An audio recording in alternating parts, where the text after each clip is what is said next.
Do we have a Yes. true assigned seat? Yes, your name Well, tag's who's right gonna be there. right here? Sometimes we don't have everybody here.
Yeah, but they call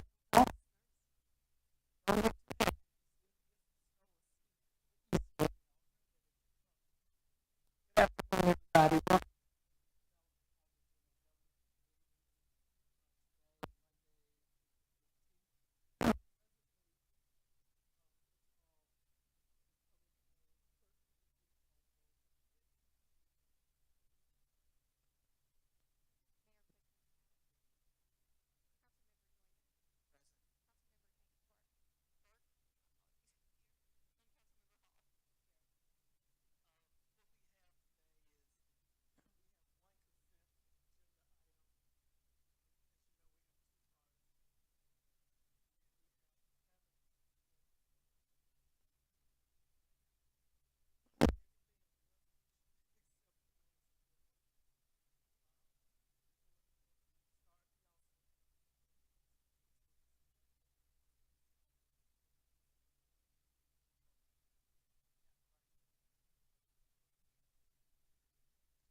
Oh,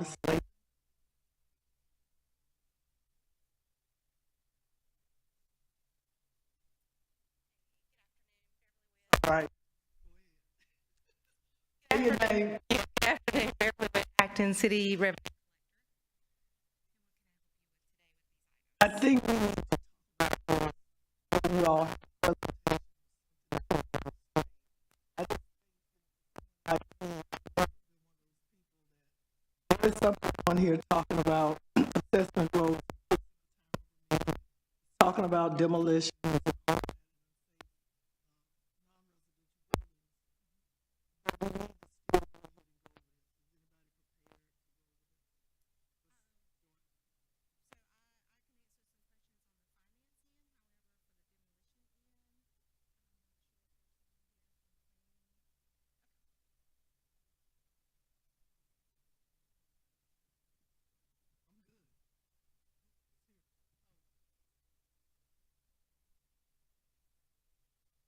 Mayor Pro Tem, certainly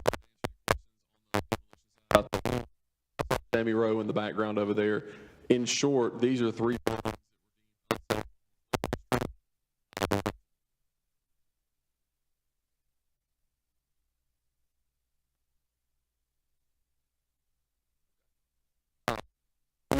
process of evaluating those buildings, determining they were unsafe. About the work, double deconstruction, completed that work, and those buildings have since been demolished. If you want a little bit more specific on that,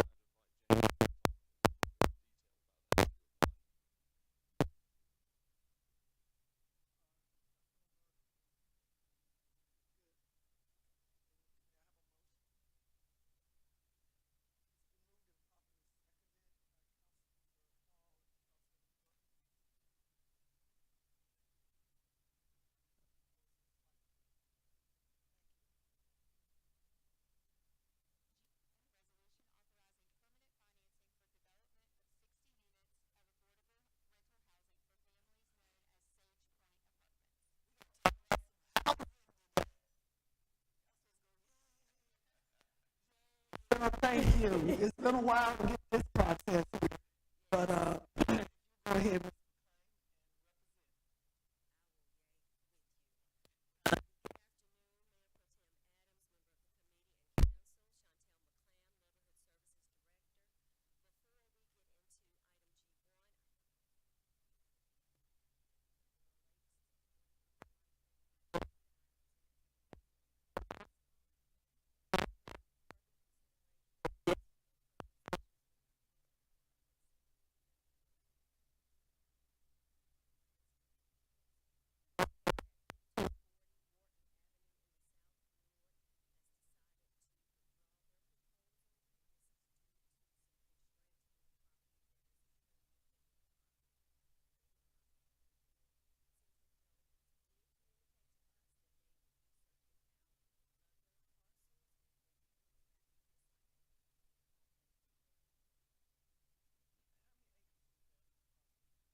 Thousand and authorizing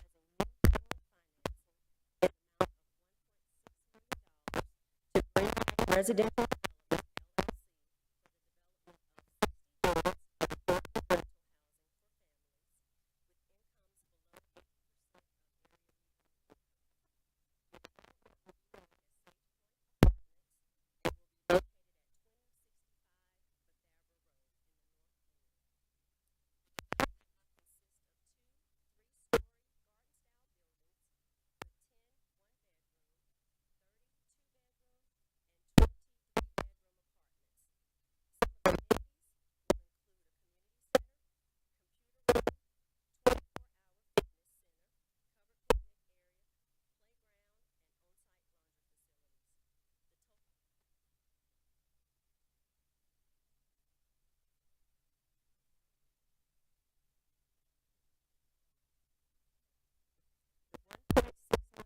commitment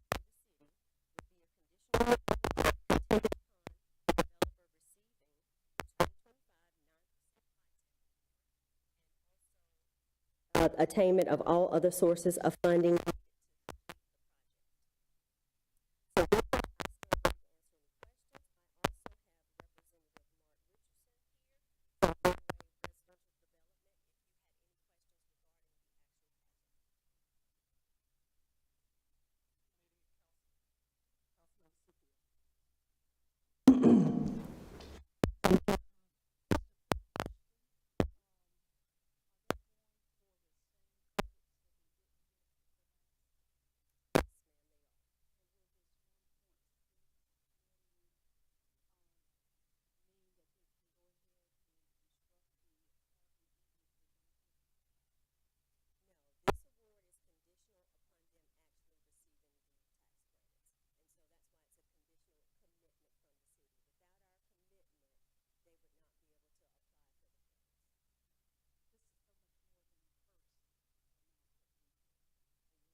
is the location.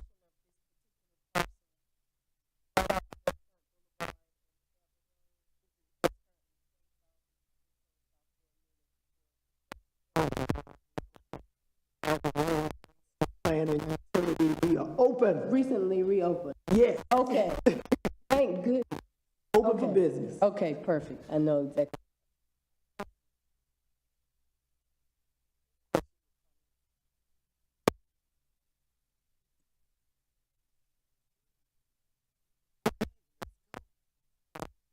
And all of the agenda items will be doing the last.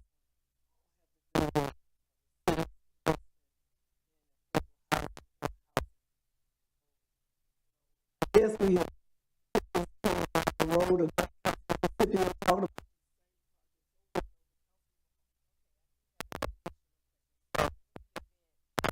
Not approved for the low income tax credit. That affect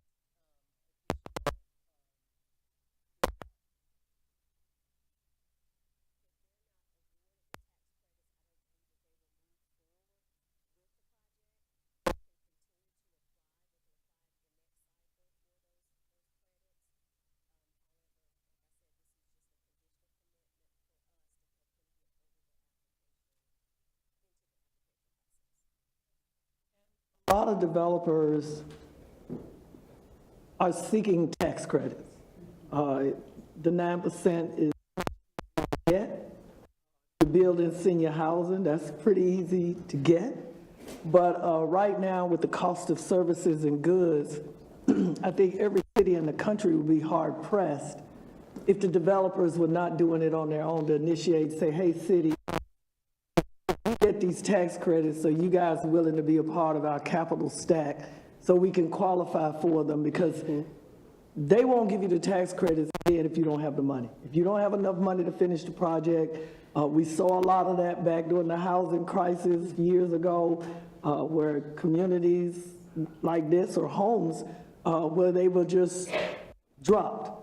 And the plats might have been there, the utility hookup might have been there, but the housing crash and the need for money for the development to continue wasn't there, and there were a lot of vacant properties left throughout the country. So this particular project, if anybody knows Betharbara Road and Indiana Avenue, where the Moravian settlement is, a church, there's another church under kind of in front of it.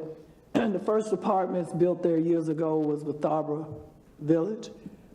They're still there, the older ones, and we'll probably be hearing some more about those too. The owners want to rehab those and make those better. But we're basically talking in this area right here, Betharbara and Indiana, the corner, and Salem town around the corner across the street. There might be thousands of people in this block area, because you got two apartments on the side of this. You got another project gonna go on behind it. Then you got another one up the hill that's hopefully will happen. You got North Hills. Yeah, I got housing, apartments. You got a bunch of apartments, but that's part of what the North Woods was back in the day, is a lot of apartments, rentals, Wake Forest, whatever. But again, because this is the first one we're kicking off, may I have a motion, please? Move for approval. Second. It has been moved and properly seconded by Councilmember Burke and Councilmember Joyner. All those in favor, please let it be known by saying aye. Aye. All those opposed, like sign.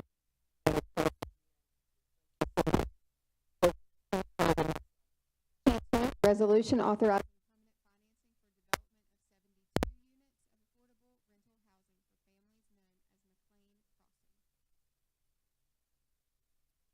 Up there the whole time. I will be up here for a while. So item G2 is a resolution authorizing permanent financing in the amount of $1.44 million to development is for 72 units of affordable rental housing for families with incomes below 80% area median income. The development will be known as McLean Crossing and will be located at 3613 Stafford Place Boulevard in the South Ward. The development will consist of 3 three-story garden-style buildings with 12 one-bedroom, 36 two-bedroom, and 24 three-bedroom apartments.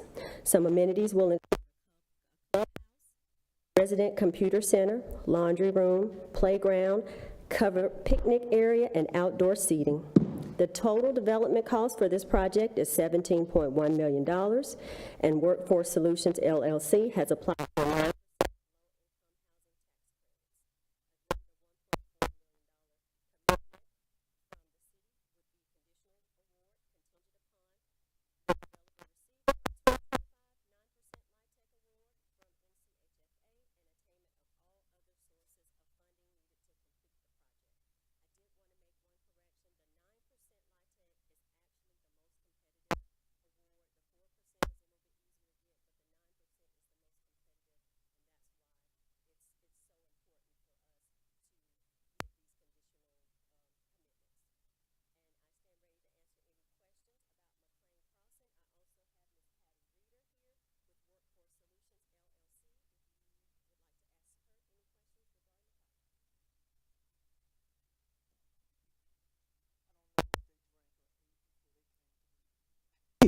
God is good.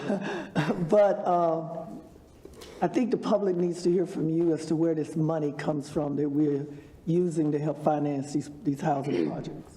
So a few months ago, the council approved us combining funding that we had left over from ARPA dollars, federal ARPA dollars and state ARPA dollars, and so now we have an affordable housing pot of funding with approximately $10 million in it. We're going to use $5 million for this cycle, $4 million towards the LIHTC projects, $1 million towards the single-family home gap financing, and then the next cycle that we will open up in June and November of this year, we will utilize the other $5 million. I know we said we had someone here, the representative. Yes. Ms. Reeder, if you have any I think that's important too, that we are partners, we're collaborating, so the public needs to see who you are in case they have to come find you if this deal don't go right, okay? Come on up. Come on up and give us your name and your address and the company that you represent. And thank you. Patty Reeder. I work for Workforce Solutions, and we're out of Greensboro. We work at 45.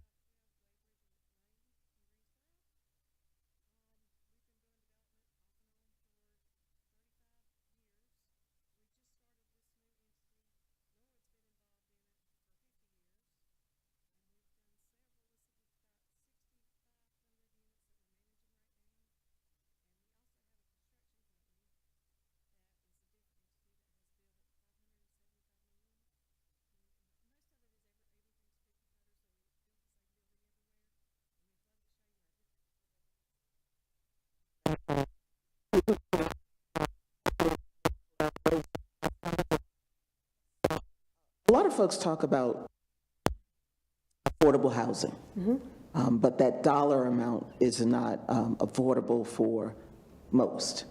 Can you speak to the range of an apartment cost on a monthly basis? The rents will range from $385 for a one-bedroom to $1,585 for a three-bedroom. Thank you. Any other comments, questions? Thank you so much. Now, I'd like a motion, please. Move for approval. Second. It is moved and properly seconded by Councilmember Burke and Councilmember Joyner. If all of and ready to vote, would you please say aye? Aye. All those opposed, like sign. Thank you so much, and it passes. G3, resolution authorizing permanent financing for development of 60 units of affordable rental housing for seniors known as Tulip Commons at Old Vineyard. Ms. McClain. Item G3 is a resolution authorizing permanent financing in the amount of $1.925 million to Popular Development Group, LLC, for the development of 60 units of affordable rental housing for seniors with incomes below 80% of the area median income. The development will be known as Tulip Commons at Old Vineyard and will be located at 4124 Old Vineyard Road in the Southwest Ward. This is Phase 2 of the Old Vineyard Road project. The development will consist of one 4-story garden-style building with 21-bedroom and 42-bedroom apartments. Some amenities will include a community room, a computer room, a fitness room, on-site laundry, and a gazebo. The total development cost for the project is $19.4 million, and Popular Development Group LLC has applied for the 9% low-income housing tax credits. The $1.925 million commitment from the city would be a conditional award contingent upon the developer receiving the 2025 9% LIHTC award from North Carolina Housing Finance Association and attainment of all other sources of funding needed to complete the project. And I have Mr. Michael Rogers here from Popular Development Group. Everybody gets a turn today. Okay. So We're doing something great. Again, I want people to see our partners because there are people that don't believe municipal government or any government should be, well, municipal government should be collaborating with you people. But I beg to differ with that, and this council does too, because we realize we can't do this by ourselves. We have to have partners like you and your company. Please, your name and address. Well, I very much appreciate that. My name is Michael Rogers from Popular Development Group. My address is 102 East Hammond Street in Durham, North Carolina. And I appreciate y'all having. Do you have any other properties in Winston? Just the first phase of this, which we were fortunate enough to work with y'all last year and receive funding on. We did just lock the permanent financing rate on that, which gives us 90 days to close. We're in for permits and fully intend to move forward and hopefully close and start construction in probably June or early July at the latest there. So we're excited to be moving forward with that one, and hopefully looking forward to being able to do the second phase here and establish some affordable multi-generational housing on Old Vineyard Road. Thank you. Thank you. Councilmember Joyner. Thank you for coming. My question would be the same as before. Affordable housing is the term. What's the range that those apartments would be leased for? So they're determined by the area median income. So the max range is, the lowest rents are set at $394 currently. The largest bedrooms at the highest income range would be $1394, depending on where the resident fell in the income set aside. And $1394 would be for a two-bedroom? Yes, ma'am, a large two-bedroom with 80% AMI. Councilmember Scipio. Just for information, it's senior housing, and what is the minimum age for your seniors? This would be 55 and older. 55. Okay. Thank you. Councilmember Andre Bowen. I'm getting close. Andre. There we go. All right. And for the record. So these are the property that are right there on the corner of Old Vineyard leading up to Country Club Road. And there's the ones that currently have houses on those properties, yeah? And so that's phase one, is removing those properties? That's correct, okay. Yes. There's 4 individual lots. All 4 homes are currently vacant. Those would be demolished, and then the lots would be recombined as necessary to build phase 1 and phase 2. Great. I'm excited about the location because it's in my ward, but also the fact that it's proximity to the hospitals and a lot of the medical units. So it's a good use of the property there. So thank you. any more questions or comments? If not, I would like a motion, please. Move for approval. Second. It's been moved and properly seconded by Councilmember Burke and Councilmember Ford. All those in favor, please do so by saying aye. Aye. And all those opposed, like sign. Thank you so much. Let's keep this going. Well, prior to going to the next item, can we hear from Mr. Richardson and G1? We did not get to hear from him. I wasn't going to leave you out unless you got a plane to catch. I was going to call you up. I saw you. Thank you. Appreciate it. Thank you all for letting me introduce myself. Mark Richardson with Greenway Residential. We're out of South Charlotte. I live 113 High Point Drive, Blythewood, South Carolina. And we look forward to working with you in Winston-Salem, and hopefully we'll get it awarded this year. So Do you have any properties in Winston?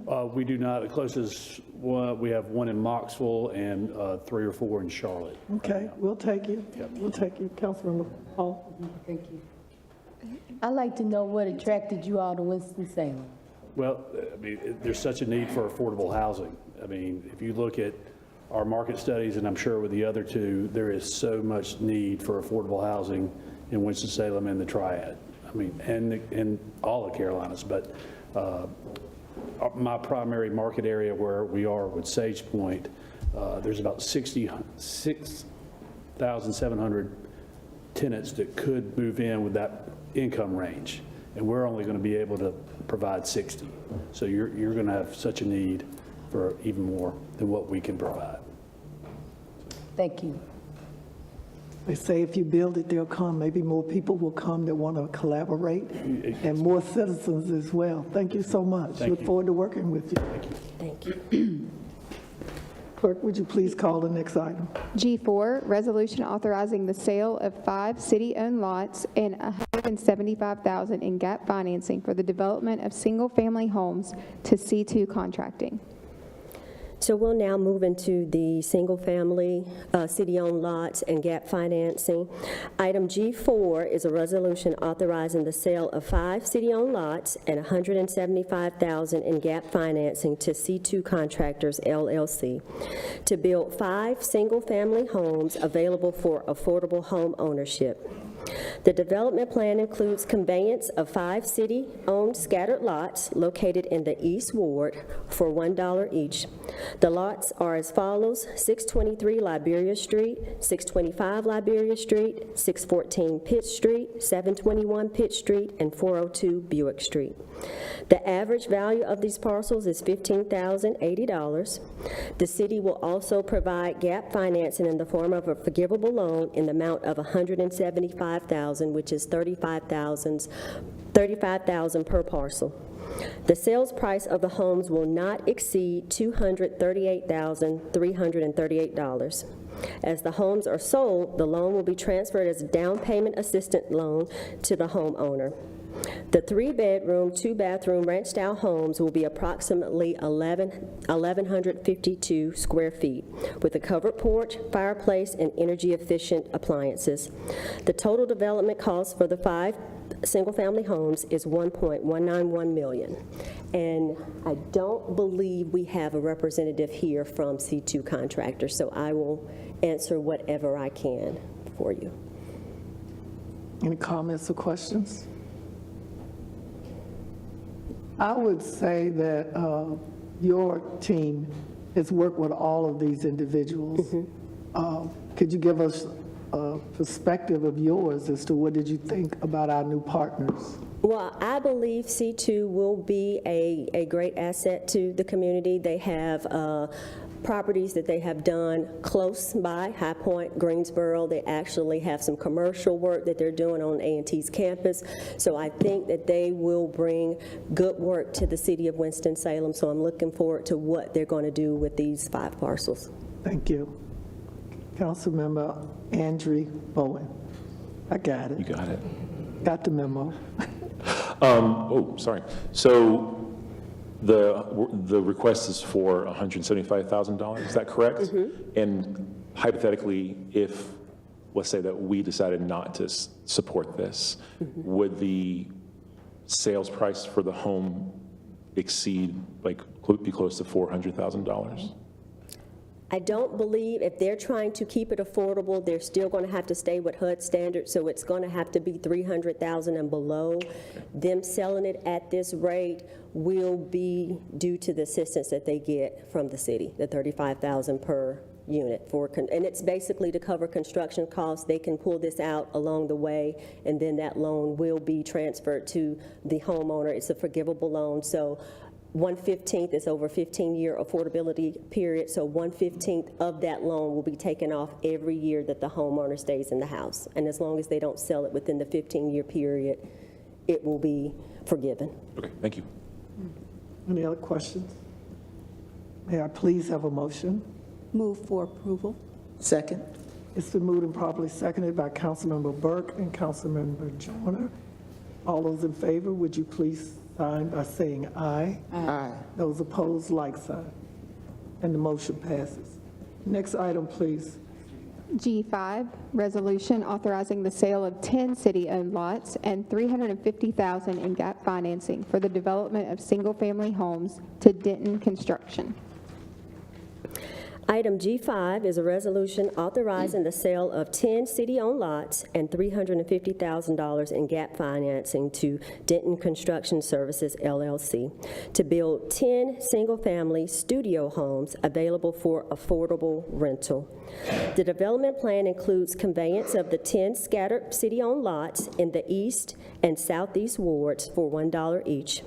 The lots are as follows: 732 Alexander Street, 600 Glencoe Street, 0 Glencoe Street, 2623 Old Lexington Road, 2621 Old Lexington Road, 2 parcels with the address of 0 Old Lexington Road, and 3 parcels with the address of 0 Lion Street. However, the correlating parcel numbers are attached to this item.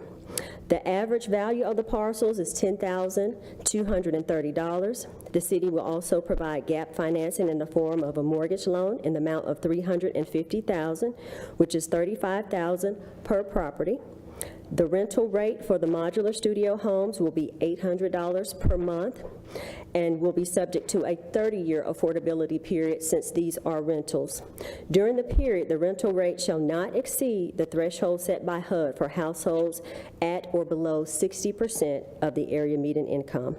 The 1-bedroom, 1-bath studio homes will be approximately 400 square feet with covered porches, tankless water heaters, and customizable exteriors to fit the community character. The total development cost for this project is $350,000. And I have several representatives here from Denton Construction. Jake Denton, Stuart Schultz, and Steve Maple are here, and they look like they are well equipped with, with some items if you would like to hear from them. I would. Okay. We would. I told you, we want to meet all our new friends. Yes, ma'am. Because we like holding people accountable, too. My name is Steve McSwain. I live at 1843 Thompson Drive. I've been in Winston-Salem since college, since '91. Married a local girl that kept me here. That's why I'm here. Raised my family here. And I've been in the construction business for about 25 years. Done land development, track building, remodeling, historical renovations. Jake Denton, our partner, he's also a general contractor. He's got 8-9 years of experience. Yeah. Go ahead. Yeah. Hello, my name is Jake Denton. Stay on the south side of town, Con-Oak. My background, I come from working with Habitat for Humanity for about 4 to 6 years. Been a general contractor for about 3 years. Glad to be a part of the solution. Great. And this is Stuart Schulte. I'm Stuart. I'm an old friend of Steve's. We grew up together. I live in Pinehurst. My background is international. I've been in Asia for 10 years, 8 years in China, 2 in Japan. I have a lot of contacts over there. I've sold millions of dollars worth of made in America equipment into Asia. This particular project we're working on right now, I'm the sourcing and logistics side. Stuart and I have known each other since 6th grade. So what we have is we have a container home that is manufactured in China. That's a kind of a site plan of it right there. We have a model to show you guys.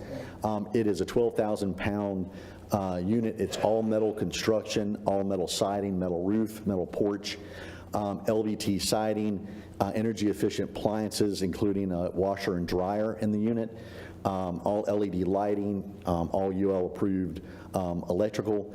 And we bring these in. It takes 30 days to build in China. They ship here in a container. We're just looking at doing these these are 20-foot models that fold out into a 400 square foot house. We can then attach them to the ground permanent make it a real property. We're going to be using a helico pier for that, for speed. Once they're up, it takes 5 days to put them together. The bathroom comes already finished. We then put in the driveway and connect the utilities to it. And so this is kind of a unique model. It's different. Kind of the holy grail of building is modular building. And so we are doing these for $35,000 per unit. We plan on doing that open book. All that money is going to go for the construction costs. We're able to do that because unlike building a traditional house that's a 3-bedroom, 2-bath that's going to sell for $240 that takes 60 people to build, we can do this with just 10.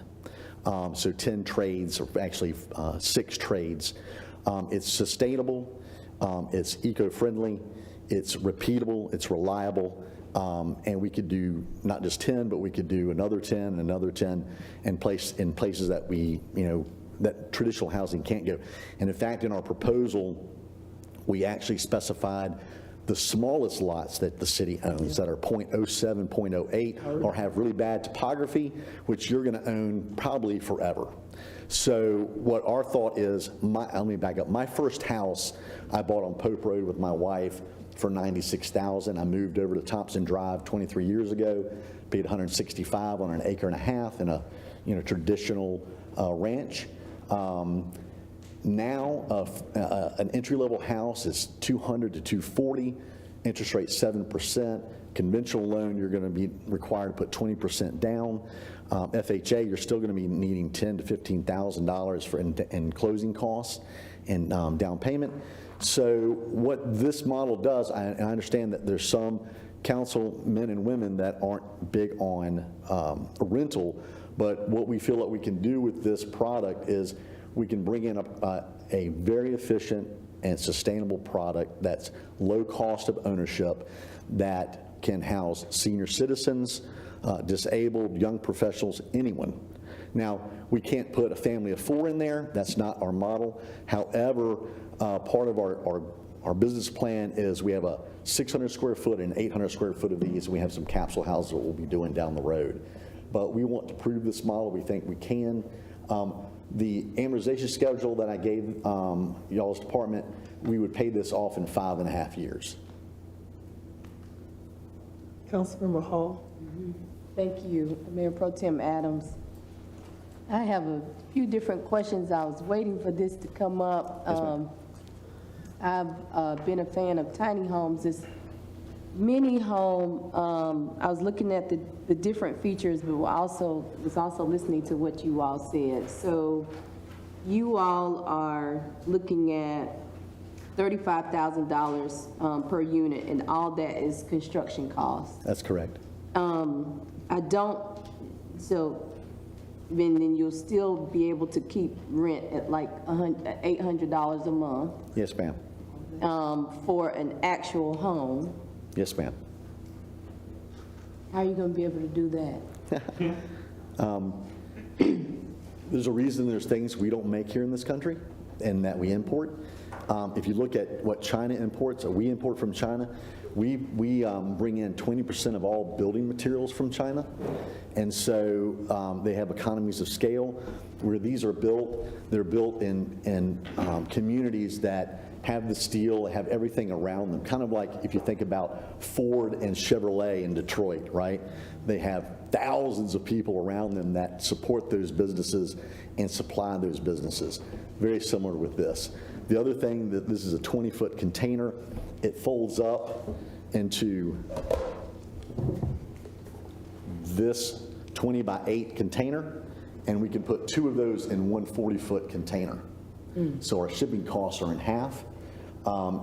It takes 30 days to build them. It takes 6 to 7 weeks to ship them to Charleston.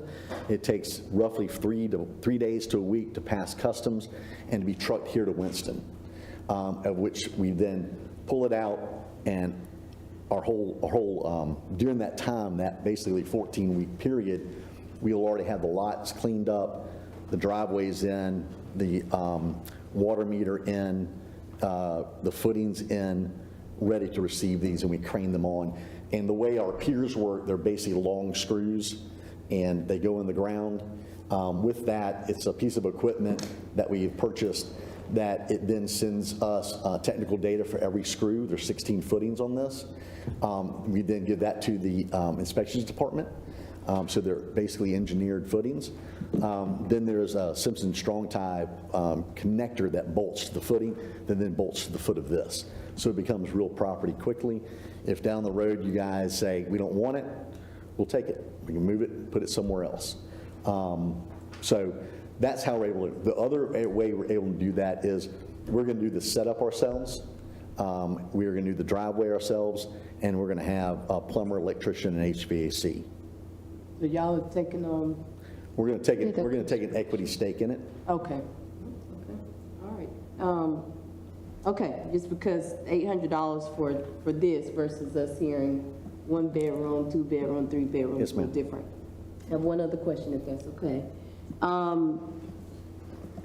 You talked about, I think this may have been read when Director McClam was up, about customizable features to fit the character of the community. I know that's one thing that I'll be concerned about. I see the different renderings here.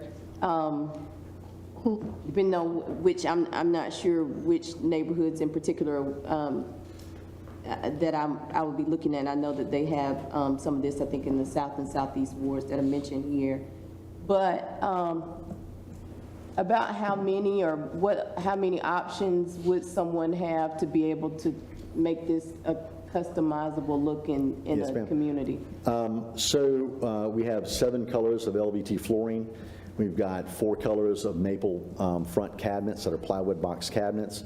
We've got 5 different versions of solid surf countertops for the kitchen. The lights, we're going to do LED, but those can be changed out down the road. The siding, we have over 20 options for the siding color. That's just 2 examples. We can even have a stucco effect. So the roof pitch and that's a 1.5 12 pitch. What we've done with this is the way they're built for an RV park. You know, they're built like a park model. So what we did with the manufacturer, being contractors, we went in and said, how can we make this more modular? And so what we did is we added more steel in the walls. It's 3.5 inches of polystyrene foam in the walls. The floor has got closed cell foam, and so does the roof.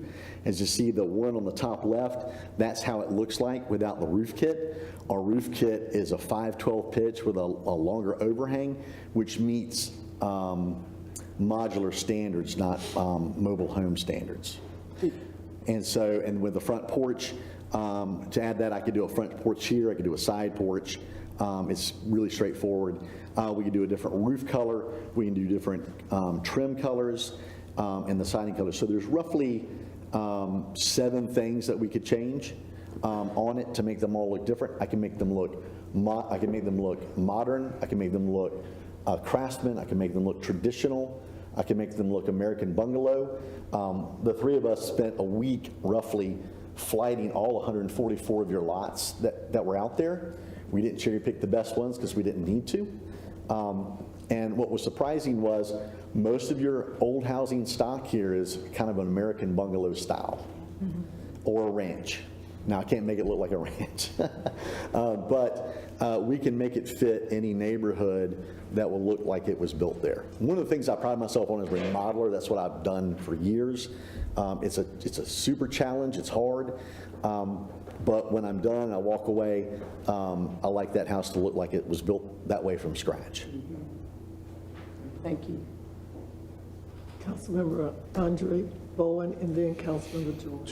Two questions. Question 1, is there anywhere within North Carolina or regionally that you guys have already built these homes? We have not.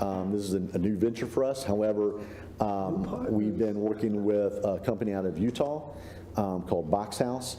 What they did was they ended up buying these units as blanks and then buying everything locally, which became super expensive. They have a unit in a development in Monahans, Texas that has 48 units that we could show you. But the tiny house, I mean, these are the guys that we're buying them from, the manufacturing company. They've already exported 4,000 around the world, and they've got roughly 200 in the United States. The issue that you have, which is not a huge issue, but is finding comps for them. In Moore County, there's a tiny home that just sold for $200,000. It's 380 square feet.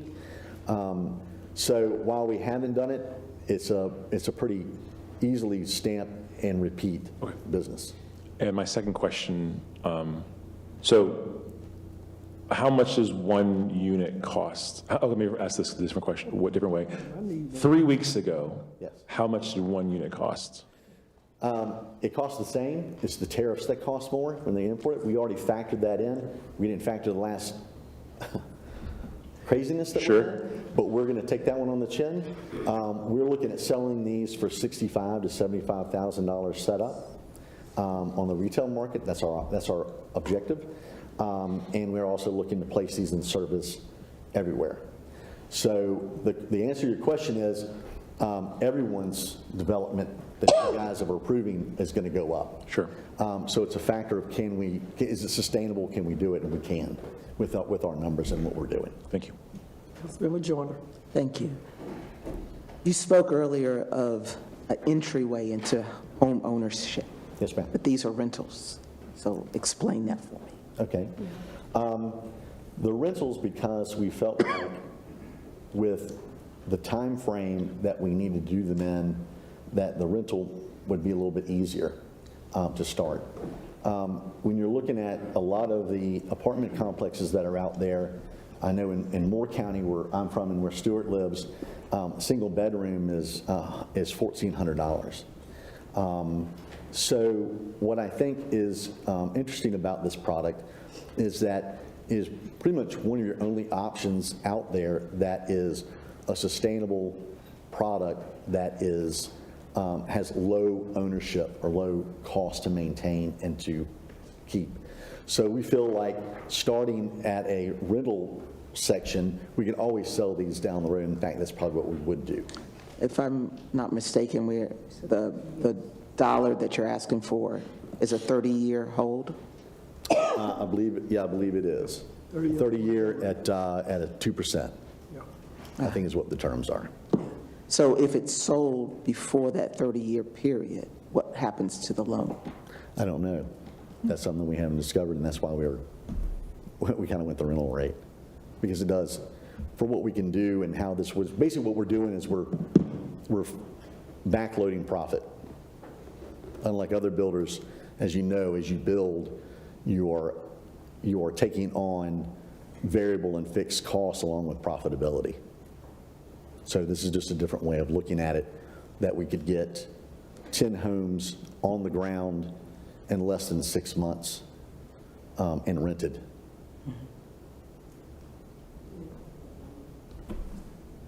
That's it. I think I have a question for And after you, Ms. McLean. Scipio. I'm sorry, so you're Yes. looking to see what happens if the property is sold That's correct. outside before the 30-year affordability period, then the loan would become due. The full loan The becomes full due. loan becomes due. Okay. My concern is that we're talking about trying to get affordable housing, and 5 years down the road, or 3 years down the road, or even 18 months down the road, you start selling these tiny houses for $150,000, $250,000, and somebody, if they're nice, the finishes are as nice as he talks, we're still in the same boat we're in now, but we've lost sight. Well, the hope is that Denton Construction will allow these houses to remain affordable rentals through the affordability period, come back through our program, and request to build these same, once we see that successful, build these same units for home ownership on different parcels. All right. Thank you. Yes. Let me address one of that question, which is a good question. We would be happy to cap that dollar amount if we were to ever sell it in a contract. That would answer that question. Councilmember Scipio. Yes, just want to clarify what you said. Yes, ma'am. I think this is an interesting concept. I think there'd be people who would like to have something that size, particularly if they're seniors, so you don't have the upkeep. But my concern is noise. How soundproof are these homes? Extremely, they're all foamed. They're all foam, Yes, ma'am. okay. And your team would be making all of the selections on the options, whether it's a gable roof or We could do that. anything, or the siding to fit in the community that they're going to be built. We could do that with every councilwoman and councilman to make it fit the style that you guys like, or with the committee. We don't need to make that choice. We don't either. No, I'm getting ready to help put some whatever to this conversation. If you're aware of what's going on in Raleigh, people, that zoning law is coming. And for those that don't know, go look at your General Assembly's, their zoning deals that they're trying to make with us, or cities. Whereas elected officials and staff will have no say in where buildings are built, where houses are built, basically. You won't be able to tell a developer or contractor, because I'm putting it out there because I read it, to tell them I want this and I want that, and if not, then, and that also goes for businesses that we require more than what the law requires. Yes, ma'am. That is going to be done. Nobody will be able to do that. And so that's why I had to stop that, Pat, because we can't be saying that we want something. Every elected official in North Carolina is on the radar of the General Assembly that they are going to fix us because we like making decisions that we shouldn't be making. And am I wrong, Mr. Payne? You're absolutely correct. Can I clarify my answer then? I don't want you to answer it. I don't want to, like they said, they could prosecute. Here's my answer, is that we have enough selections that we can make it fit. In fact, if you look at the ones that are on Old Lexington Road, there's commercial on the other side. Lyons is on a kind of a dead-end street, and it fits all of those housing that's there. Alexander's a little bit different. We like that lot because it's in a hole with beautiful trees around it. It's a great neighborhood, but some of the stock that's there is much older, and there's a church across the street. So we feel that we can make those decisions, if it's left up to us, that would fit the environment. I think that, again, what staff and the panels, I think they did a great job. Their task was, you can't just think we're building houses for one demographic or group of people. Correct. There are people that need one-room studio, like I had in college in Baltimore, a let-down bed from the wall. You know, that's not what you're offering, but that's what it was in the 70s. Yes. We need 2-bedroom, we need 3, we need duplexes, we need condos, we need quadplexes, we need multifamily, we need single residential, we need RM9, RM8, RM12. Yes, ma'am. And again, if we channel our focus again to only wanting to build houses for people that can own them, we want anybody that want to own a house, go get the training, do whatever you need to do. But the reality is, right now, that is not going to happen. Yes. There are few people that can qualify for housing ever before in this country, basically. Below medium income, poor people, working people, single moms, old folk like me. Councilmember Scipio. Are these going to be handicap accessible? They are. They're gonna be one step up, and if we need to put a ramp in for someone, we can do that. So, you know, if you're 8-inch step, that's by ADA standards, that's an 8.5-foot ramp. Yeah, how about the bathrooms with the grab bars, et cetera? The bathrooms are, with the shower, they're not ADA, which is that's actually gonna be a commercial standard, which residential doesn't meet, but there's plenty of room in that bathroom with the type of sink that we have if someone was disabled. One thing I'd like to add is I had a client from Canada many years back come down and buy the apartment complex off of Glen Avenue in Chestnut. I got the bid to build to rehab the 12-unit building there on the back end that was completely vacant. We spent $450,000 renovating that, and the back is flat.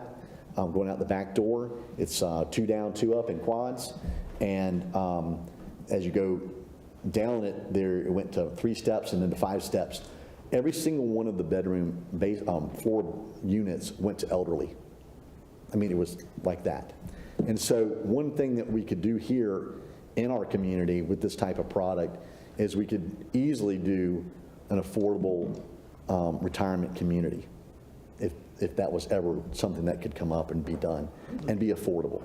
So I think just in ending, what we can do is we can meet the needs of so many different people that need to step in to get a step up to the next level, or can be there till the end.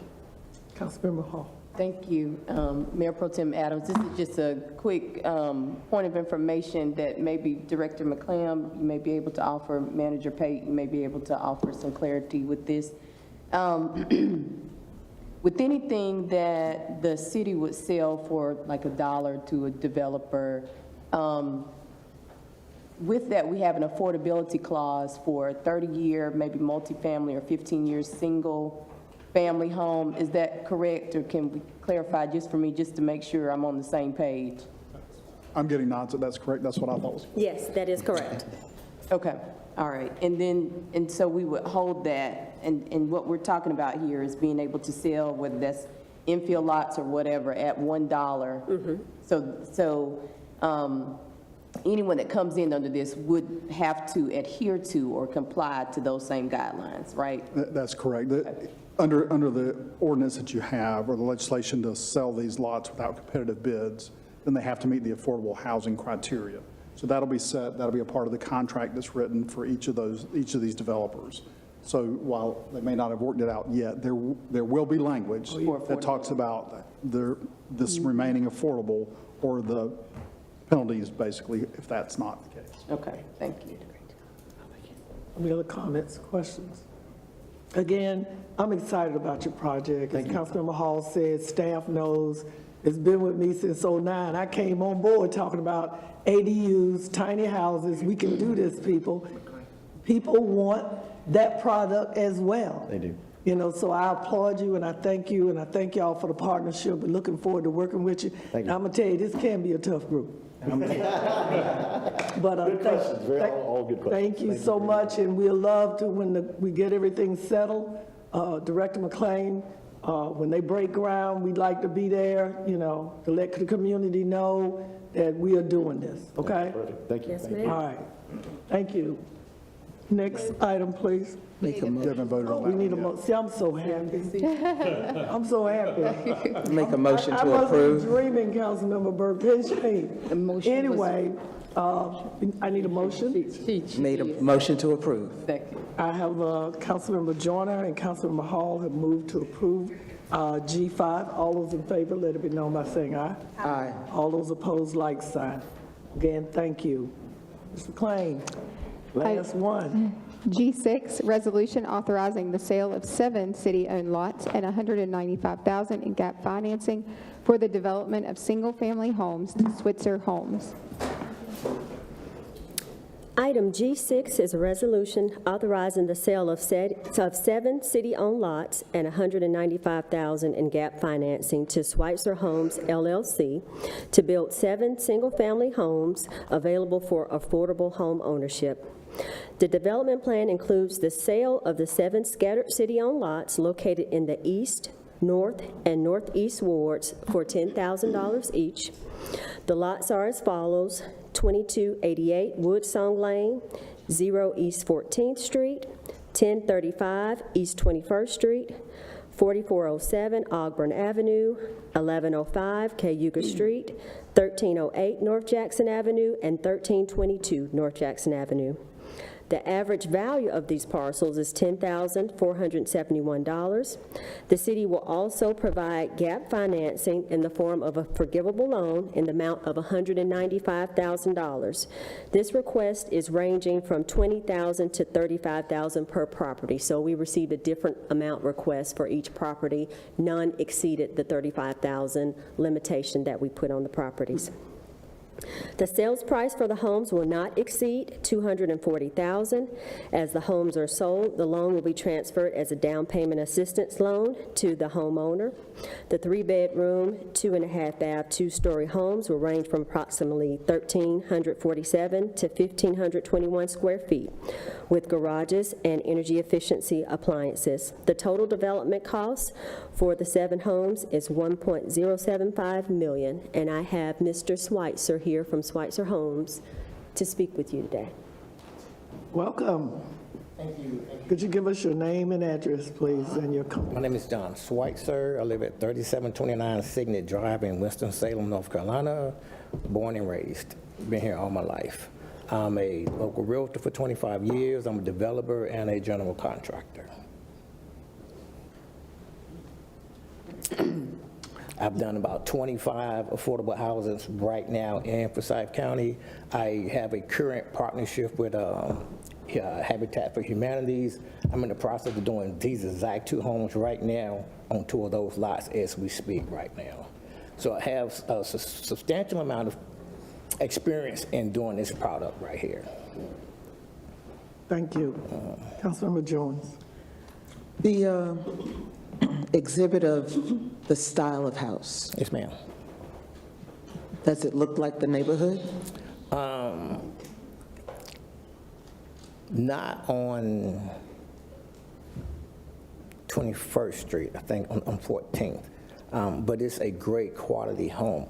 My thing is it will enhance the value of the neighborhood, if that makes sense. It may not blend in, but like just for instance, I did a home in the Habitat community, and the residents was like, hey, we need more of this product in our community because of the enhancement style of the home itself. We do granite countertops. We did a 2-car garage first, but all these units right here would be 1-car garage. So it's not blending in all the neighborhoods, but it's enhancing, in my opinion, the neighborhood. Have you talked to the neighbors in those neighborhoods? In these locations? No, ma'am, I have not. I'm sorry. I just went to the planning board to make sure that the zoning was okay for us to build this unit in the neighborhood. Yes, ma'am. Good question, Councilmember Joyner, but again, I need everybody to kind of be thinking about, we're in the middle already of anything, even because this is televised, could be mistaken if the law is passed, and people could come back retroactively and say we couldn't have done something because we broke the law. Meaning, again, I know how much we want the developers to make the neighborhood better, try to blend, but as they said, and they know, these streets in these neighborhoods are basically our streets. Our neighborhood's not gonna look like everybody else's neighborhoods. You might see a new house, you might see a blighted house, you might see a $300,000 house, you might see an apartment, a duplex, but it all goes back to, I believe, in the good faith effort that we're asking them to sign, and again, as Manager Pace said, and our city attorney would tell you, there's a lot of paperwork that's got to be signed for this ink to dry on all of these deals. And if there's anything at the end when we're doing the fine-tooth comb and you guys are asking even more questions, if there's anything that we need to come back and retool or whatever, then we may have to do that. Again, we want our partners, again, I want us to be welcoming, because I already, hear some war stories from my colleagues across the state, how hard it is to find the partners to collaborate. A city can want to build 16,000 houses all we want. We don't have the expertise, we don't have all the money, but our citizens need the product. So we have to figure out how to make it a win-win for everybody. Everybody's not going to be happy with whatever the deals are and how it looks. But like I told you, we're going to hold you accountable. That's all of you. And people know we do drive-bys. And if we drive by and something ain't right, look, you stop the car. You know, yeah, y'all staff, y'all know how this goes. So we will be doing that. And Ms. McClain and her team, they going to be on top of this. And as Mr. Schweitzer said, the hope is a lot of the areas that have been selected, the properties in those areas are blighted. They are dwindling. So we're hoping to promote rehab, to promote sale and remodel, you know, demolish and remodel to bring the neighborhood to a different level. So that is the hope. If we can bring a better product to some of these areas, hopefully it will promote the neighborhood to rehab and look better. One of the things I learned when I was going to a lot of conferences, way back, when it comes to grounded solutions and everyone home and all of those, they drilled in our heads, and you probably now see it, you and Sam. The number one priority is preservation of homes. Preservation, which means if we preserve it, we can rehab it. We can try to save it like a doctor. That's where we also turned around. Now, don't get me wrong, when I came to work here, I was tearing down everything that didn't look right. Now, I own that. But the thing is, until I went to that conference, I thought I was doing the right thing. So the only time that when we're pushed to have to tear down houses, they would have to be so blighted, so unsafe, so damaged, that all we can do is tear it down and sell it to people or partner with developers, that if you come in and do something with this lot, we can make a deal some kind of way that a family can live here again. But again, I just need us to keep in mind, this is the first round of these. We got some more coming from multifamily. Councilmember Scipio. Thank you. Mr. Schweitzer, I think your designs are really great. In our packet, there are 6 different looks. The Ashley and the Bassett and the Stanley, yes. So you're going to be using them across the different lots? Yeah. We probably, our goal right now is just do the Ashley, the multifamily with the one-car garage. Oh, so the Ashley. Which is the bigger square footage. What we're trying to do is give more price per square foot, give them a bigger, comfortable home to live in. Okay. Thank you. That is our goal. That's the one that you were doing up that I went to see? Yes, ma'am. Yeah. That's the one that you looked at. Yes, ma'am. And these are 3 bedrooms. Yeah. Yes, ma'am. Thank you. Councilmember John. What's the length of time from clearing the lot to opening the door? We try to say 90 days, but we go with 120 days. Yes, ma'am. That's pretty quick. Yes, ma'am. Yeah. Councilmember Hall. Thank you, Mayor Pro Tem Adams. So with the Ashley, both of these renderings do show the one-car garage. The Bassett, I think, was the only rendering that did not have a garage. So anybody that had a car would just need to park in the driveway. But you were thinking that maybe the Ashley would be the design you would go with these 6 lots? Yes, ma'am. Okay. All right. Well, that's good. Andrew Bowen. Thank you, Mayor Pro Tem. Where are you currently building the Bassett? The one that you went and see? That's the Ashley. Oh, the Ashley, sorry, That's the one I apologies. built at 4586 Stonehill in that Habitat neighborhood community. But it's been sold already. Now I'm building 2 additional homes right down the street, same floor plan, just with a one-car garage, not a 2-car garage. And these would be a one-car garage? Yes, ma'am, exact same floor plan I presented to the council. Any other questions or comments? One thing, Ms. McClain, I'd like for your team to do before Monday. For each of these projects, give me the average median income. Okay. The money, not 30%. Like I always been telling everybody, the confusion comes in when we use percentages versus dollar amount. Tell me what the average median income is for this project. Tell me that's what the government has. But tell me what ours is for this area. Okay, And tell me what that number is for the unit or house or whatever. we'll do it. I think that's Multifamily important. and single family? Yeah, Okay. yeah. Any other questions? Councilmember Scipio. One other thing, I know this has to go to full council for approval, but I would like to know, once it's approved, what's the timetable for construction of the various houses that aren't restricted because of waiting for the credit? So, exactly. The LIHTC process will take a little longer because they will not know whether or not they're awarded until August. And then they have a larger capital stack that they have to get together prior to sign. All of their agreements are going to have to be signed at the same time. So the single family will be able to move a little bit faster. They will work on signing their agreements for the land. And they have 2 years from the date of signing and executing that agreement to get all of the projects done. So in Mr. Schweitzer's, in that example, he has 2 years from the date of execution to get the 7 homes completed. And that date of execution would be somewhere after a couple of months down the road? After, yes, after that approval, May 5th. Right, thank you. Are we good? May I have a motion, please? Move for approval. Second. It's been moved and properly seconded by Councilmember Burke and Councilmember Joyner. All those that approve, please let it be known by saying aye. Aye. Aye. All those opposed, like sign.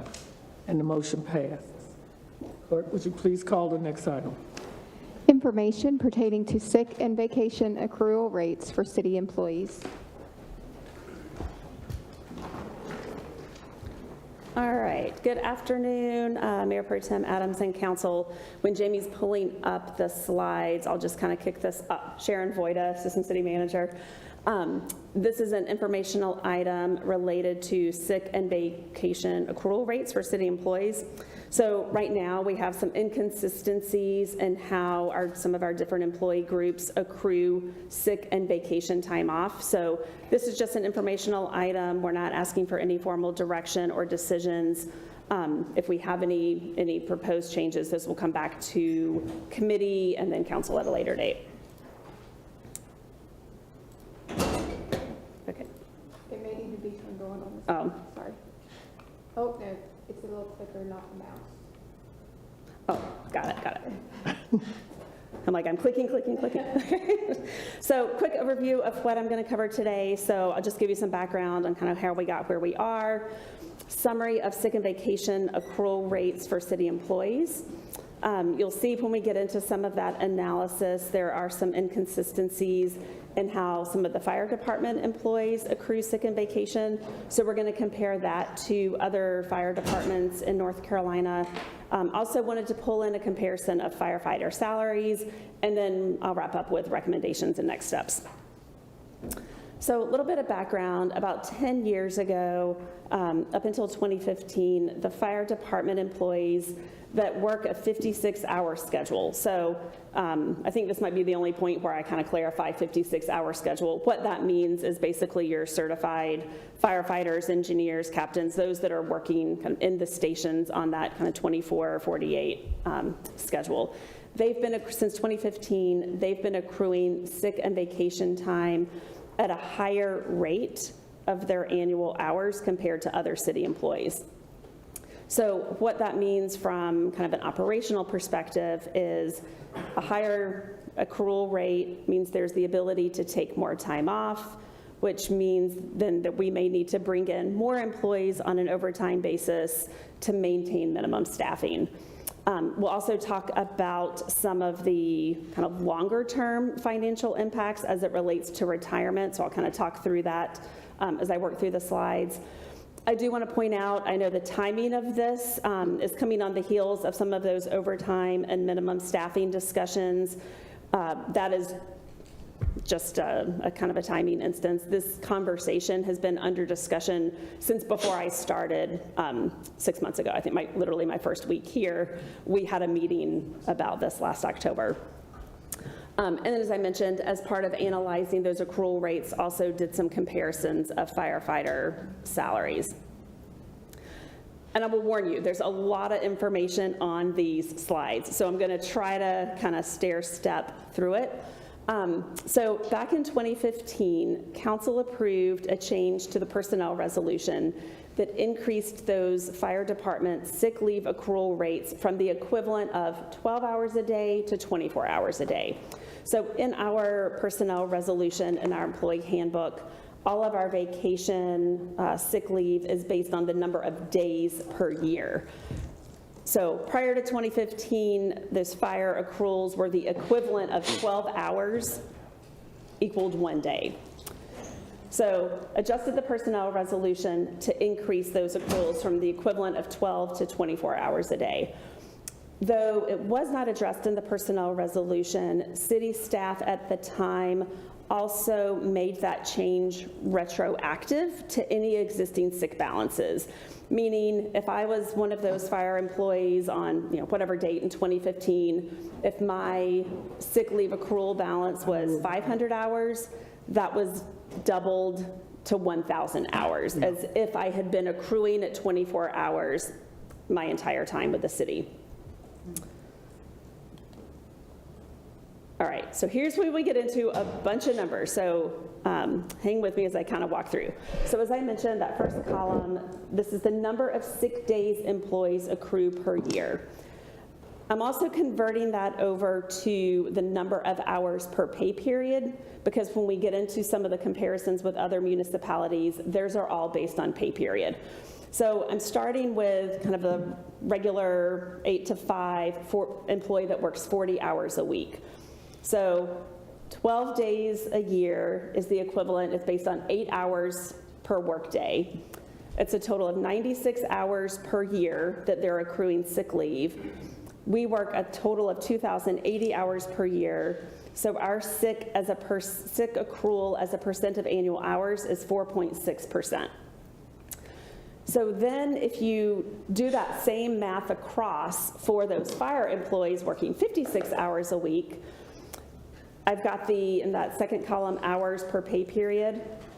It's based on 11.08 hours per pay period, but that's the equivalent of 24 hours a day. So that's just that change that council made in 2015.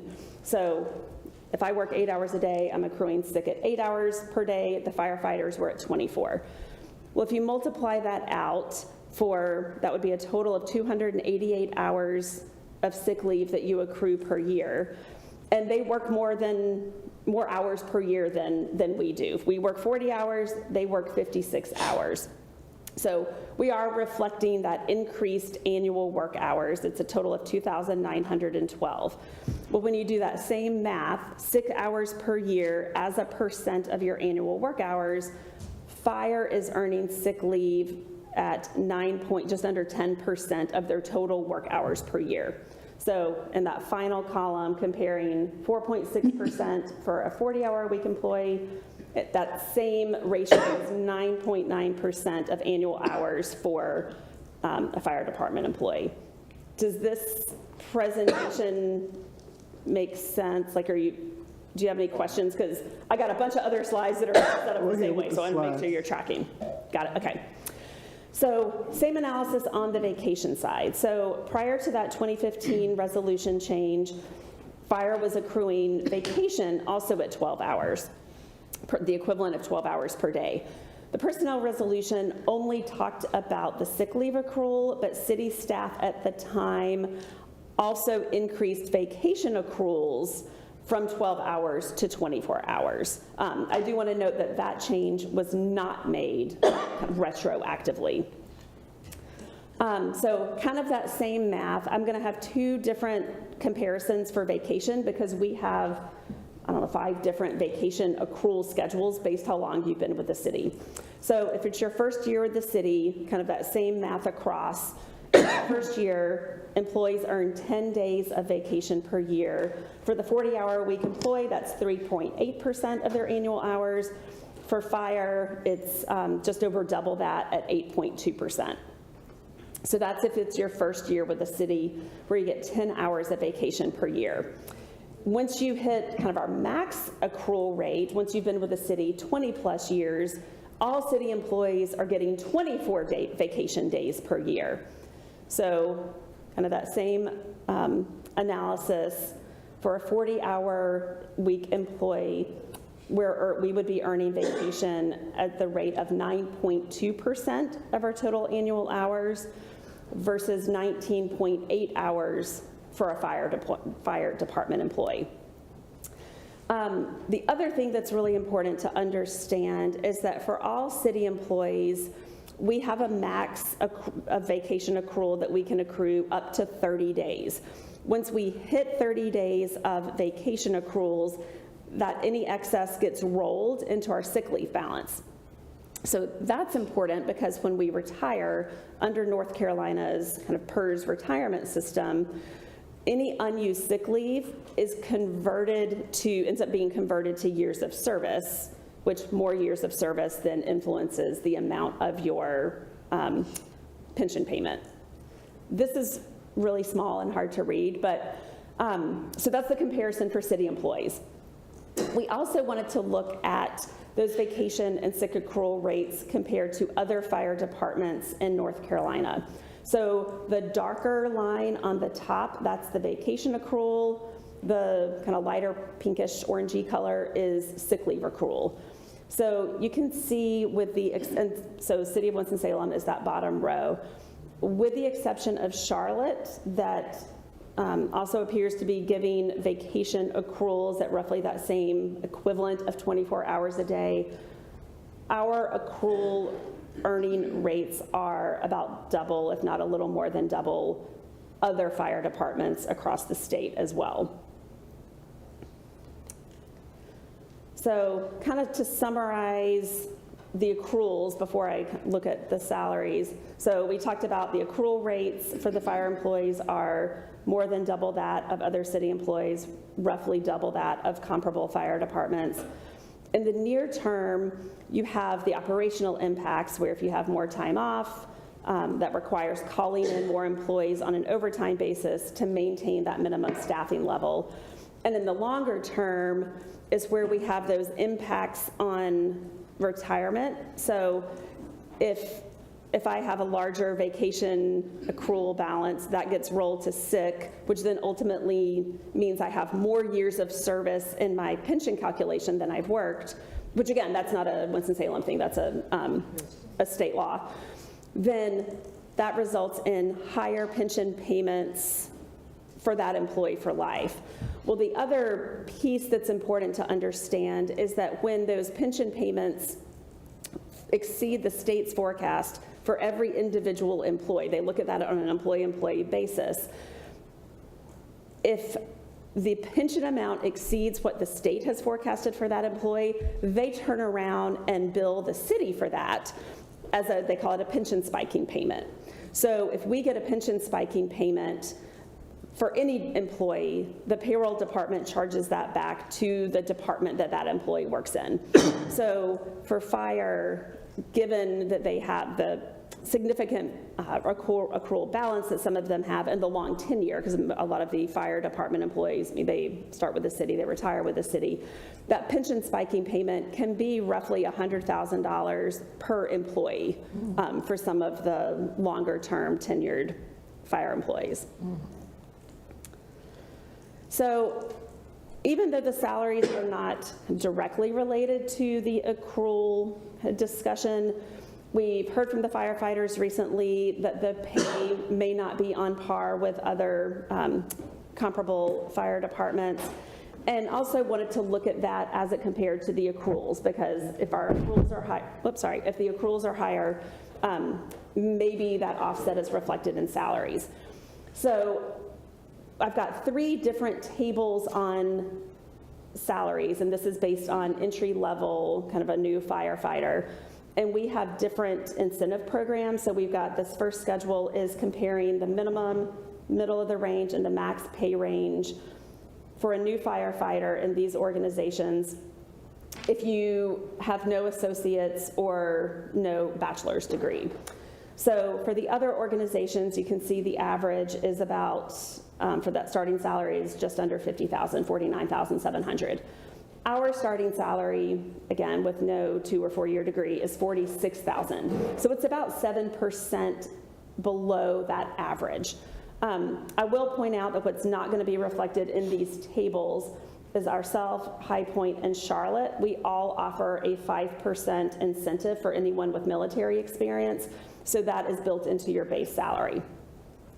So the other thing that's really interesting, I know, especially those of you that have been on council prior to last fall, are aware that we did a compensation study. So last year, we hired an outside third-party firm to do a class and compensation study for all of our employees. The tricky part with those is it's always at a point in time. So at that point in time, and that was based on fiscal year 23-24 salaries, our range was basically 42,000 to just under 64,000, which was below the market average, which was about 46,700 to 71,000. So we brought those firefighter pay ranges up to be more in line with the averages. Well, since that time, several of these other municipalities did their own class and compensation study and increased their salaries. So now we were caught up last year, and now we're kind of behind the averages again. So to flip through these pretty quickly, so the city of Winston-Salem offers a 5% incentive to base pay if a firefighter has an associate's degree. Some of the other cities do, I will say with the exception of Charlotte, whose education incentives are on par and the same as ours. The few other cities that offer education incentives, they're at a lower rate than ours. So if you have an associate's degree, again, we're still below the market, but only about 4% below the average starting salary. If you have a bachelor's or 4-year degree, our salaries are within kind of that market range compared to the averages, and that's because we're offering a 10% incentive if you have a 4-year degree. So it was a 5% incentive if you had an associate's, 10% if you have a bachelor's. So those coming in with a bachelor's, we're right in line. If you come in with a bachelor's in military, then that's going to add an additional 5%, and you would be kind of above those market ranges.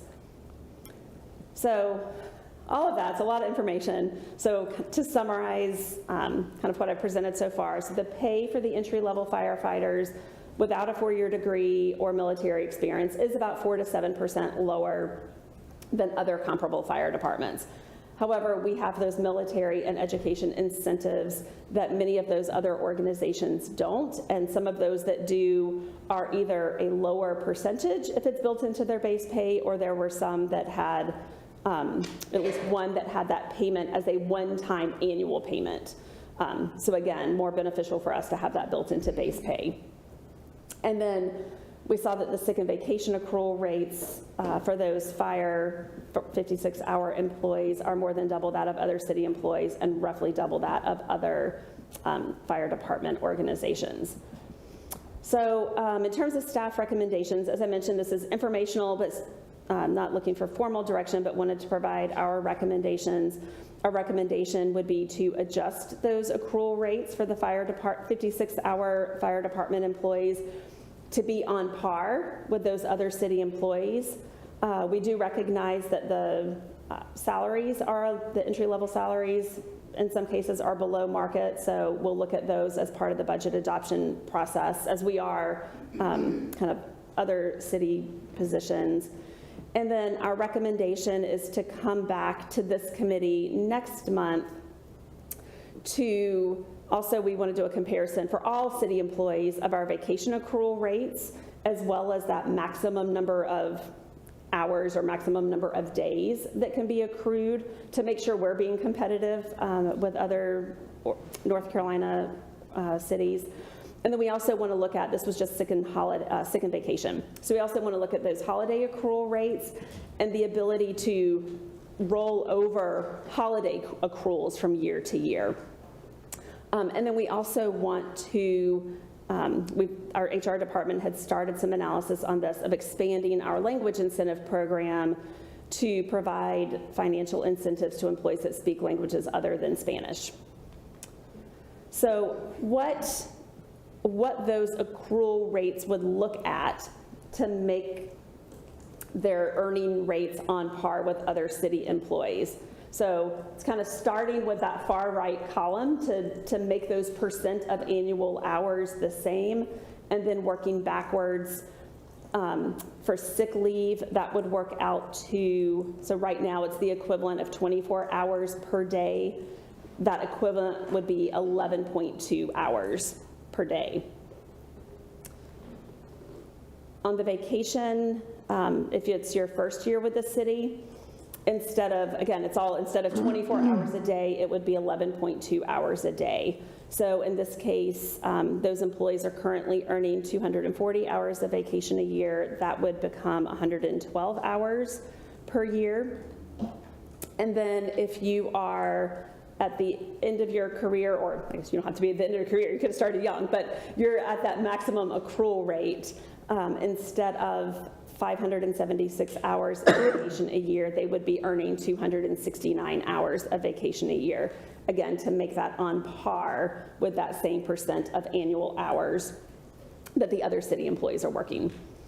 And then this is how those adjusted accrual rates would compare to the other fire departments. So still at the bottom of the list, so those proposed accrual rates, vacation would be 4.31 hours per pay period. And again, this is first year of service. And then the sick would be about 5 hours per pay period. So same numbers as on those other slides, just showing how it compares to the other fire departments.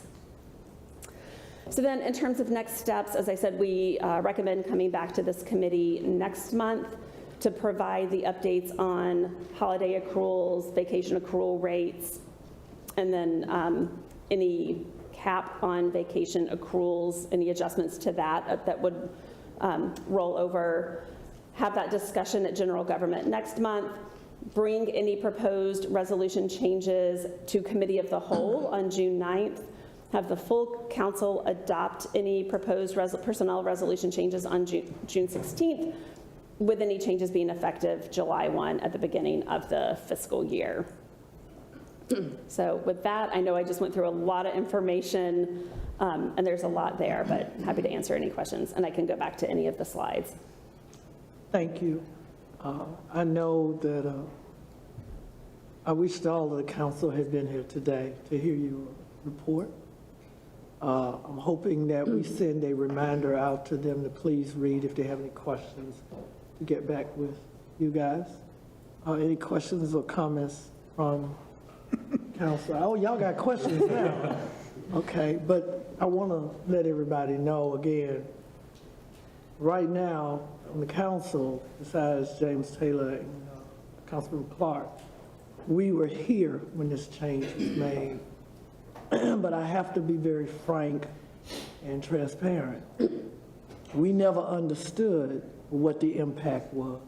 That's on us. We never asked the right questions or pressed. But my council needs to understand we're at a different place in time right now, where we're like when the recession hit. The county's got issues, the school board's got issues, all of us do. But the one thing we know is we have to keep the house whole, just like our own homes, as best we can. So all the things that they heard me now for the past year telling them, it's going to be a different budget, especially for those that have never sat in those budget cycles when it's very hard. But keep that in mind, that our main focus is to keep our city whole and to provide the services to our citizens that they expect from us from their tax money. Councilmember Scipio can go around the table, start there, and come back around. Thank you. Lots of numbers, lots of opportunities. But the question I would like to know is, when it comes to that retirement spiking, have we ever had to pay it Oh, yeah. And if so, Yes. how often did that occur? Coming out. And if we predict ahead with where we are with our pending retirees, does it look like we would have to be able to pay that penalty? So that's important to know. Yes, we have had to pay it. I don't have that information. I don't want to put budget on the spot. I don't know if you have any ballparks. When Scott's coming up, I will say that I know in talking with payroll, they have the ability, they can look at the demographic information. They know who may be eligible for retirement soon. And I believe there's 5 employees right now that when they retire, those payments will be over $100,000 each. Sorry. Good afternoon, Mayor Pro Tem. Everything that the City Manager Boyd has said is correct. The Finance Department does get, I believe it's every other month, a list from the state that says who may potentially be at risk for these types of things. There have been several of these payments that we have made going back several years at this point. Most of them are in police and fire because of promotions and overtime in those areas, but we could get you a list of what those payments have been. They do go all the way back to when Barry Roundtree was police chief, but we are seeing more of them now than we have seen in prior years. Generally speaking, we've had enough salary savings at the general fund level to cover many of these as they come, and that's how we've been handling them. As a follow-up, is this a one-time penalty or is it an ongoing penalty per person? It is a one-time payment for the actuarial value that the pension system is missing. Thank you. Thank you. 2 questions. One, so I know a lot of private businesses and nonprofits will lump their PTO and their vacation and the sick leave into just PTO across the board. We have to do this because this is a state law? Is that correct? No. I don't think it's in North Carolina. Okay. It is traditional in North Carolina for local governments to have these separate buckets, although that is a legitimate issue for us to look at, particularly with folks that are working schedule for, when we go back and look at the holiday pay, that's one of the specific areas we want to look at, because if you sign up to be a firefighter or a police officer or a wastewater treatment plant operator or a water treatment plant operator, you're signing up for a different schedule than the traditional office schedule.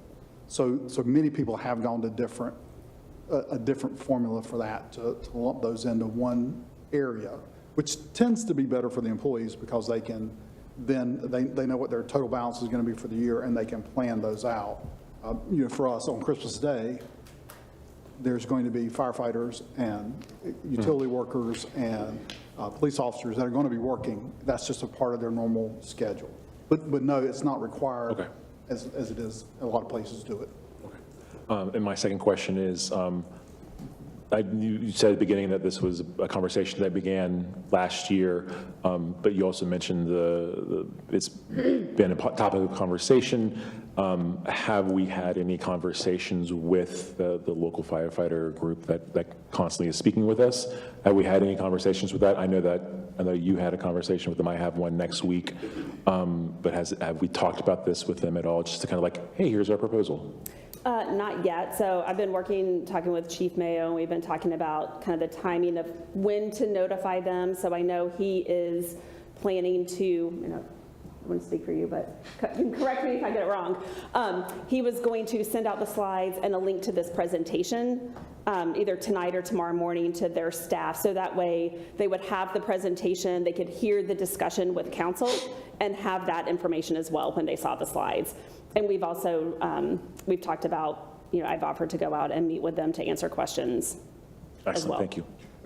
I will add to Sharon's comments. When I got here originally and before the new council was elected and went around to all the various departments to talk about issues, I did speak to several different groups. I won't say I spoke to every firefighter, but there was a lot of early mornings that we went or to their training areas. And one of the issues that consistently came up in each one of those meetings was how the accrual worked. And from their standpoint, because the one thing we didn't mention is because of the way our sick leave accrual works, they don't get credit the same way a general employee does. So they understand that their sick leave, from the retirement system standpoint, was not working like a general employee was doing. And so they were raising concerns about how to address that. So they're aware that this issue has been going on for some time. You've put a lot of work into this, and thank you very much. And it was very clear. My question, the police department is another one that would have less than favorable hours of operation, so that they're not on a typical 40, 8 to 5. Are their sick time and vacation time as exaggerated as? No, they earn sick and vacation at the same rate as other 40-hour-a-week employees. Okay, thank you. Thank you. ACM Voida. I pronounce it right? Yes. Okay. I have a few different questions, and let me know if I missed it. I may have. We just finished talking about holiday pay, so I added that. What is the holiday pay? Is that time and a half? Is it more specifically for firefighters?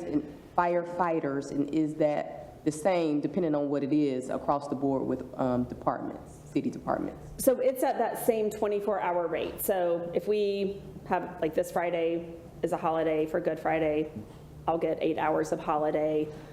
The fire employees will get 24 hours of holiday. Okay, thank you.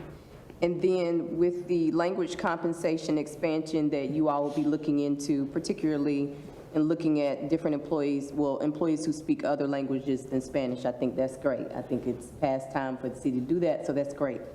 How will they be tested? And would the pay be the same for if they, and is it currently the same if someone speaks a language outside of English versus if they write? So in other words, if I get paid $1,000 because I can speak Mandarin Chinese, would it be the same pay, or would I get an additional $1,000 if I can write Mandarin Chinese? That, I do not know the details. I can get back to you on that. To answer your question on the testing, that's one of the pieces that needs to be worked out. Right. Okay. So it's 11, the past analysis that had been prepared was 11 different languages, and those languages were, that list was developed with HR working with the Human Relations Director at that time to identify, I'm assuming the 11 most common languages here in Winston-Salem. So still more work to kind of work through those details, but that was one of the components, was figuring out what that testing methodology would look like. Okay, great. And then the other question that I had is how often does one have to test? So if I pass this test to speak Mandarin Chinese, do I have to come back in 3 years and test again to make sure that I can still speak Mandarin Chinese, to make sure I still keep getting my $1,000? And I'm saying $1,000, I guess that's another question to see about how much that is. And then the other question I had is it the same rate of pay once you are deemed as being competent or have passed the test, ACM Voida, for part-time staff versus full-time staff? And I ask that because during a public comment period, I want to say last month, it could have been the month before, they're running together now, but we did have a part-time employee who works at the city pools throughout the summer and mentioned that. And so I'm curious to see if it's the same pay scale. Okay, and I made notes, so we'll make sure to bring these details of that proposed language incentive program back at the May 12th meeting. Okay, thank you. Thank you. Great presentation. Thank you for all of this information. My question is with regard to the incentives. There's an education incentive as well as a military incentive. what if an employee has the 4-year degree as well as the military experience? Would they receive 15%? Okay. Correct. Thank you. Yeah, that's a good question. I meant to clarify that you can stack those. Thank you. Any other questions, comments? And just to be clear, that's not for all employees. That is for the fire department, but that's not the scale for Correct. general employees. The incentives. Is it, The language incentives are, but not the extra for education or for military service. correct, is that something that the city is prepared to look at? We can look at anything that council you wants want us to look at. to look at. But again, we're trying to provide information going into this budget cycle the best we can, so everybody understand what we're up against here. That was like our strategic vision. That information will come. There's always, like I was telling Councilmember Joyner, that information will come to you just like when we get information on these laptops, we download it. It'll also be presented during the budget, because that's the first piece. We have to know what they found, results, discussed, in order for us to even move forward with making decisions for the budget. And I asked, we were talking about the strategic priorities before then, how they do kind of frame what budget is, and I get that and I understand that. I do think that since it is put out there for the public, that we should anticipate what that could, we should anticipate, particularly from an equity lens, and call out that there is at least one department that we know of that does receive a difference in pay diff, whatever. Maybe that's the right term, maybe it's not, ACM voided, but where if I do have military experience, I will get maybe a different rate of pay or percentage if I work for the fire department, but if I work for community development or neighborhood services, I don't. So I do think that is a good call out, whether or not we are able to address it in a budget season or not. But if someone does come to us with that, we should be at least not caught off guard to say that we have not looked at that. And Councilmember Hall, we won't be caught off guard, because it has basically been discussed ever since I've been on this council, that when we make decisions to do one for one group, and we don't do it for all, that was a problem too. That was a problem.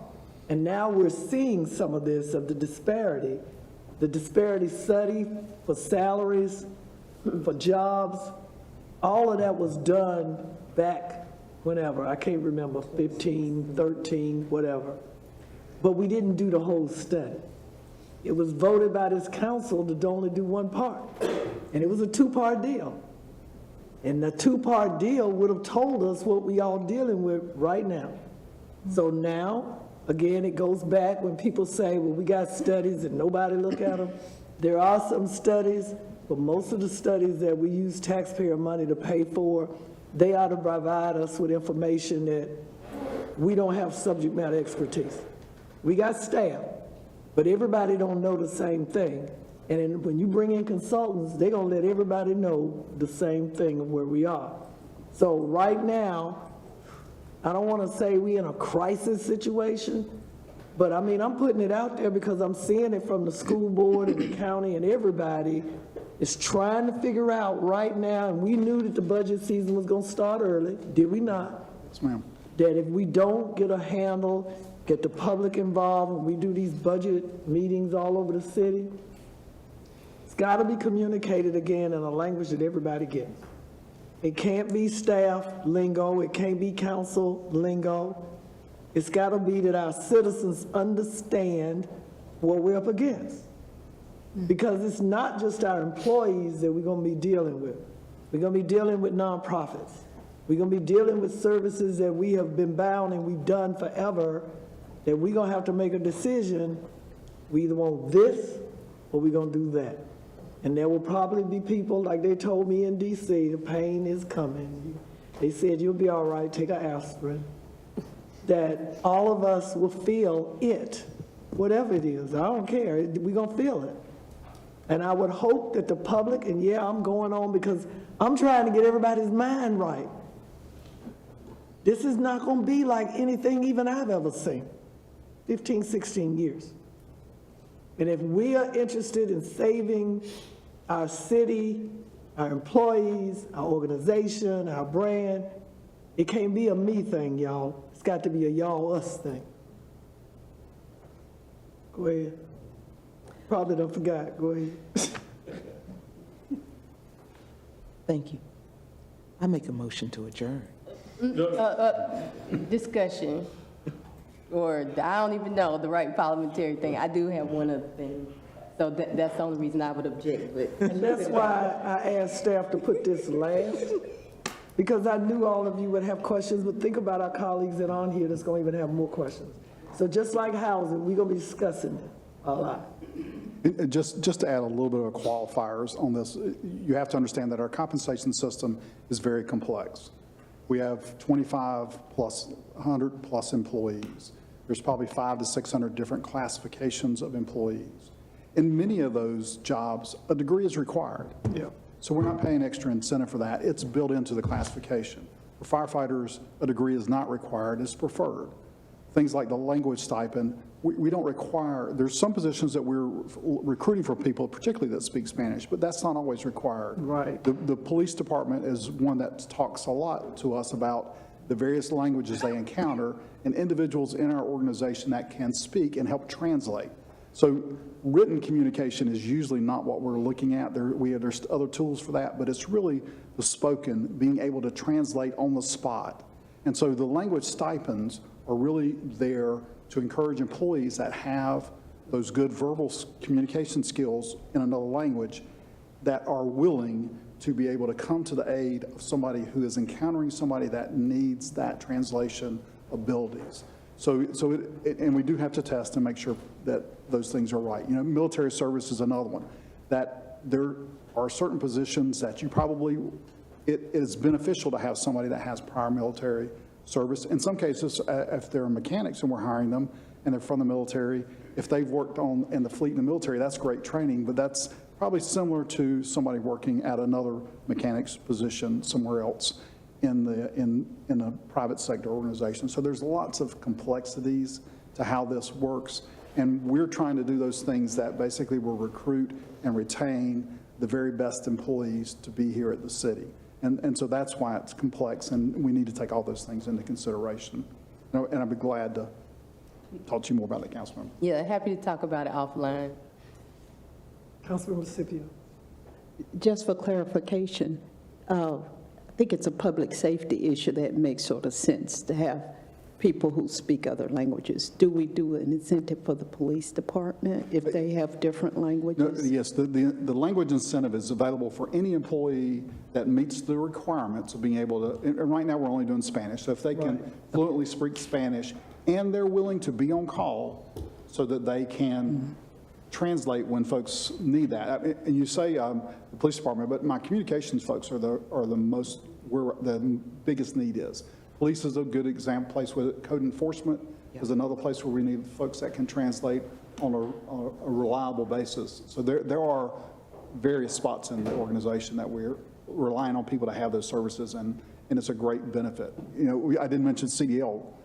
You know, that's another kind of certification that's really important to us as an organization that we're trying to seek people that have CDL driver's license. So, thank you. Any other questions? Comments? This meeting's adjourned.